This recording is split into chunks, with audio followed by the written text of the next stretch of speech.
All right, hey guys, welcome in. Today we got a fun, you could even say It's fantastic! project for you guys today. We are doing hyperpigmentation. I got quite the wall and surprise when I got to my classroom back from a sick child day that I was out, and my entire little wall collection, wall of fame, was filled with these hyperpigmentation drawings. That is a viral video going pretty crazy right now. So we will start our drawing that is so nice, right in the middle of the paper, probably about the size of a hand.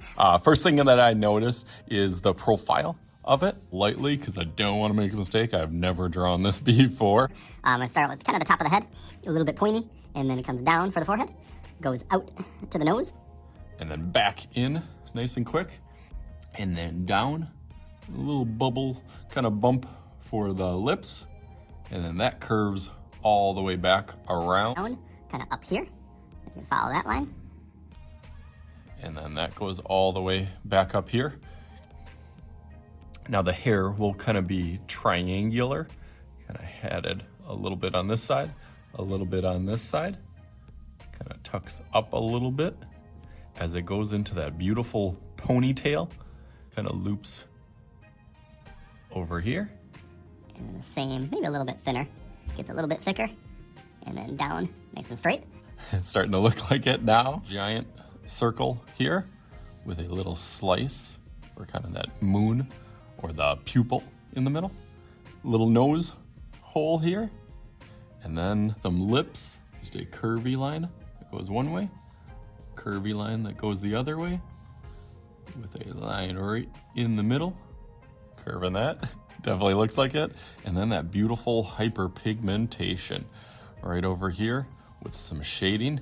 I'll go over this in Sharpie to make this nice and dark, the hair nice and dark a little bit. It's got a little bit highlighted hair up top, so I'll go over that marker that real quick.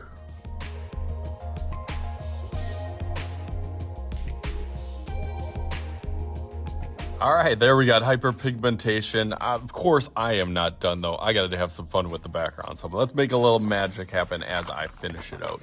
Just like boom. Awesome, I did as best as I could trying to draw a little inspiration. I guess Picasso, one of my Favorite artists on here, did a lot of geometric faces in there. So I guess that kind of makes me think of that connection, the face, and how children start and introduce themselves to drawing faces and proportions. They aren't always as perfect, but that's okay. I still think it is fantastic. I tried to add as many things around the outside from viral video. If you have not seen it before, please go type in hyperpigmentation. You will find it right away. Unfortunately, I didn't have room for even my favorite line from it, whereas Daddy don't know what he's doing anyway. have some fun with this. As always, I am Mr. Shooty. This is Mr. Shooty's Art Channel. We'll talk to you guys later.